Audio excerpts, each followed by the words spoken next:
Ladies and gentlemen, and everybody in between, this is it. We've made it to the final day of Bizarre Earthquake. It's all been building up to this. We fought off our rivals by doing nothing. We discovered bombs inside of cracks, along with ancient treasure. And we've also had some personal issues between our protagonists that really didn't go anywhere and seems to have been forgotten about. But with all that said, what are we going to do now that we know Farmer Brown has been causing the earthquakes with some fancy smancy bombs? Well, you're just going to have to watch and see.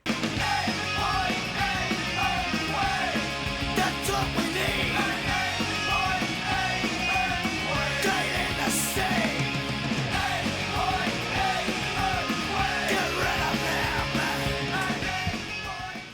So I'm playing as Kansu now, and I've pretty much given up on trying to do a thorough analysis of the whole dual protagonist thing in this game. You're gonna see why, because frankly this game kinda gets messy now.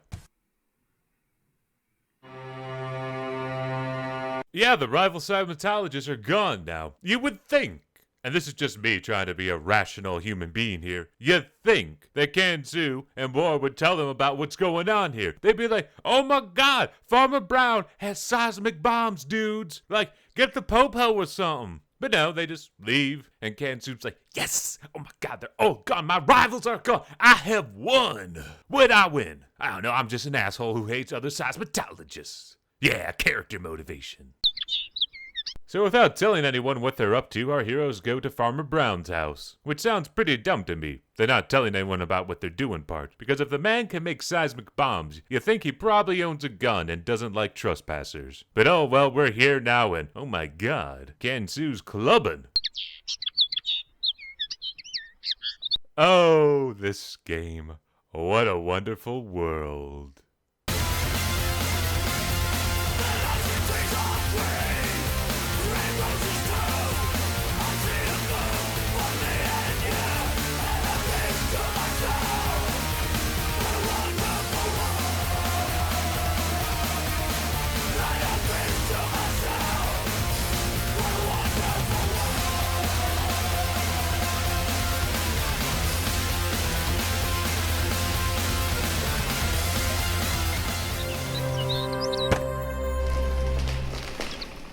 Yep, I made the fingerprints again there. This game is pretty goddamn broken when it comes in terms to what you have and have not done. That's amazing. I can't recall a game like this, ever, in the history of my playing experience. Seriously, I'm trying to rack my brain here, but nope, nothing's coming to mind. And it's such a constant problem throughout this game, just like that guy being oversized, and that gal. And that's a scaling issue.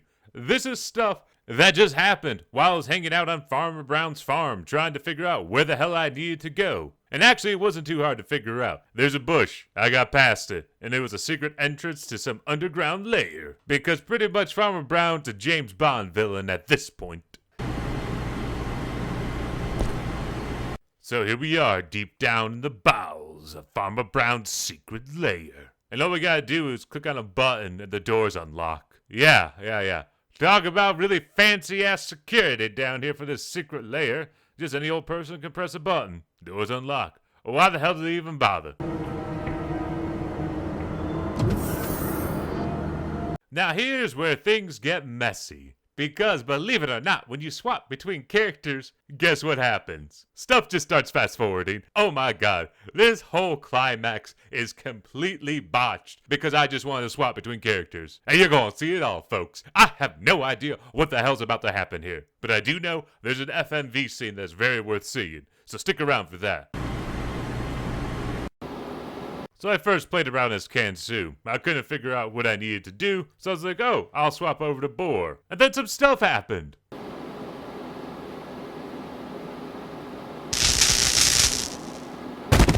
Wow, at first I thought Receipt was shoving something up Boar's ass there, but no, he's just phasing through him. Wow, he must have some superpowers.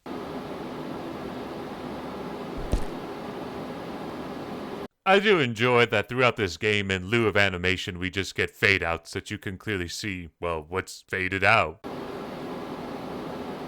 So, Receipt goes through the standard bull crap that every other villain goes through. How'd you get in here? What do you know? Blah, blah, blah. I'm evil. Let me explain my evil plan to you for no particularly good reason, other than, well, let's try to explain this game's plot. It's about over with, so we might as well make some attempt at it. So in a nutshell, it's like this. Receipt's a part of some secret terrorist organization that's using seismic bombs to create earthquakes so they can terrorize the world and hold major cities hostage. That's pretty good for a James Bond villain. And oh yeah, the reason why we keep finding ancient stuff in the fault lines is because in order to pay for their operations, they create earthquakes over ancient sites and then take out the artifacts and sell them on the black market. Well, okay, that's the game's plot, folks. Now we gotta stop him. But first, Boar's like, oh, I came here alone. Can't sue somewhere else. And then some delightful animation happens. So after Receipt leaves, Kansu heroically shows up to free Boar. She throws him some essential items. But before she can enter the room, a dude's like, hey, there's an intruder here, and she runs away. Yeah, it makes sense that there would be other people in this facility. After all, there's like half a dozen computers in this room. That's a lot for just one dude. But oh no! Kansu doesn't run far because apparently she's been caught. Now, of course, we can't see it because it's happening behind the door. So, yeah, we'll have to take his word for it. Oh yeah, caught Kansu! Yeah, she's not gonna say anything, but we totally have her now. So, screw you, dude. I'm gonna go just hold her hostage. Just villains, kill main characters when you capture them, because this is bullcrap what we're about to do. I mean, because you already know what we're about to do. We're gonna free Boar, we're gonna save Kansu, we're gonna blow up the facility and kill all the baddies. This is just dumb. Villains, when you capture people invading your base, just shoot them in the goddamn head. Please, makes life easier for everyone. Woohoo, Boar's free now. Hey, let's go ahead and check on Kansu. Let's see what she's up to, because I'm curious.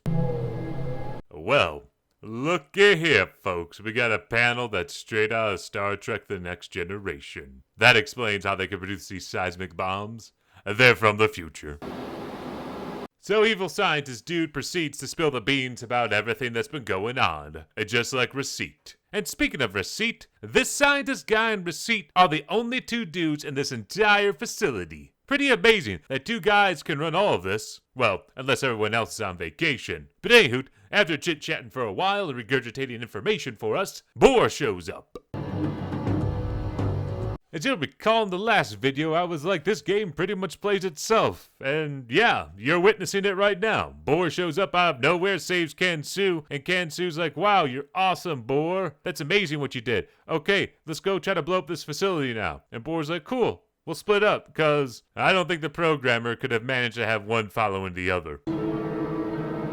So, I was first Kansu, and then I was like, I don't know what the hell to do, so I'll swap over to Boar. And oh look, Boar's over here. Oh, let's go pick up parts to make a bomb and then explore the base some more, huh? I'm not too sure what I should do here. I'm kind of up against the wall. I'm a little bit stumped. You know what? I'll swap over to Kansu, because after all, she was in that room with the Enterprise console, so maybe I can figure out what the hell, how the hell did she get here? Okay, well, alright game, just go ahead and play yourself. Really, I don't need to be here at all at this point.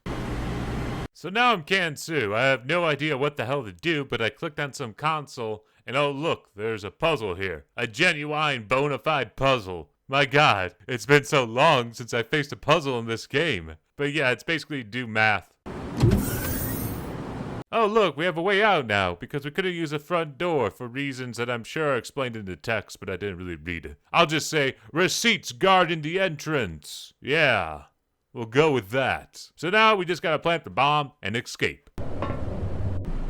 Oh, wow, the scientist guy. He's dead. How the hell did that happen? I'm guessing he was killed by Kansu? I don't know. I genuinely have no idea how the hell this guy died. And no, I'm not cutting anything out here. This is genuinely what happened. I walked down some stairs and hey, there's a corpse here. Oh well, at least this is the perfect location to plant the bomb. So, yeah. We pretty much cleaning everything up now.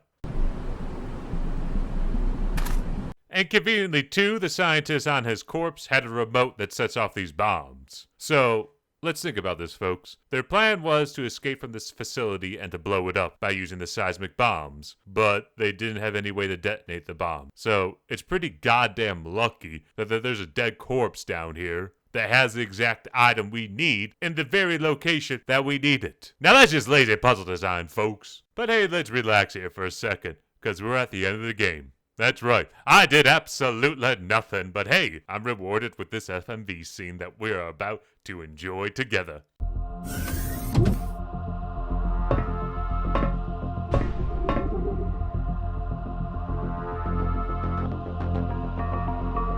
So Receipt finally has a good idea in his head and decides to kill our heroes, but then he lingers too long on pulling the trigger, and sure enough, well, he dies. Yeah, and this music does not seem very climactic at all to me. But yeah, Boar freaks out because an earthquake's going on, even though he caused it, so I don't know how phobias work. Maybe this makes sense. But speaking of making sense, let's watch Kansu be flung by the earthquake again, because that was beautiful, folks. Beautiful physics. So yeah, Kansu's dangling off the railing, and she's like, boy, save me, boy. But boy's like, I can't, my earthquake phobia. I can't move during an earthquake, even though I caused this and I'm well aware it's a bomb. But no, any seismic activity at all causes me to get paralytic practically. But yeah, we know it's gonna happen.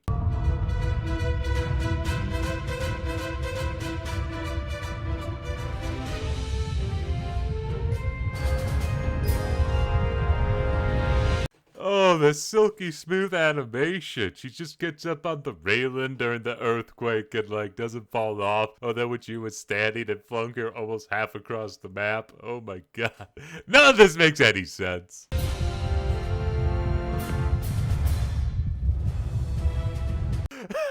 Oh my god. Does her legs not work anymore? Wow, that's like the most amazing crumbling effects I've ever seen. It's just, what the hell is this structure made out of? Crackers?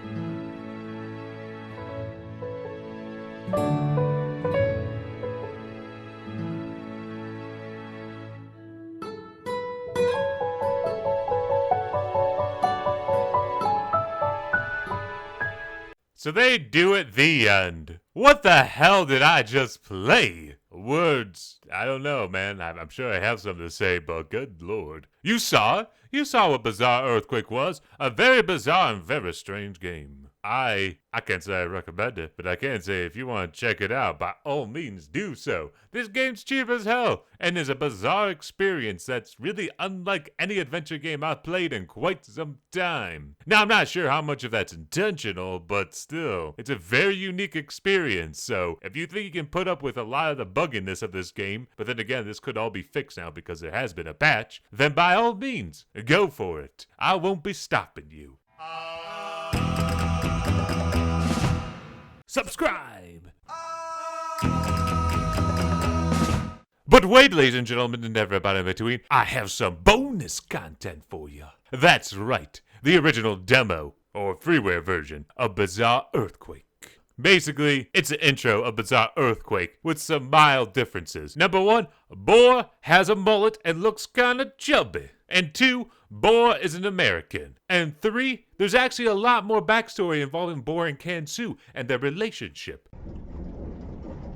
Wow, those sound effects have slightly improved from the freeware release to the commercial release. But anyway, as I said, we do get to learn more about Kansu and Boar's backstory. Basically, Kansu's an older lady, at least compared to Boar. And she's a professor, she came to America, talked about earthquake stuff, and Boar's like, whoa, she's hot, I want to study earthquake stuff. And then he graduates, top of his class in earthquakeology, moves to Turkey to study under Kansu, and yeah, he really wants to bang her, I think. But yeah, as I said, this is basically the intro, except slightly different. The production values are very similar, though.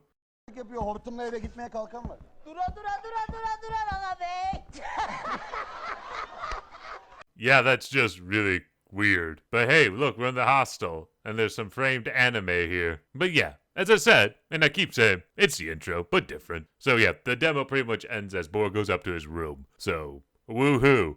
Hell of an experience. The only bit of different lore we get here, really, is that we get to learn that Kansu came to America, boy fell in love, followed after her. Or maybe I'm just making everything up. Frankly, I didn't pay a whole lot of attention to it. But speaking of paying attention, if you are, you better stop because this video's over, folks. Have a good day. Bye-bye.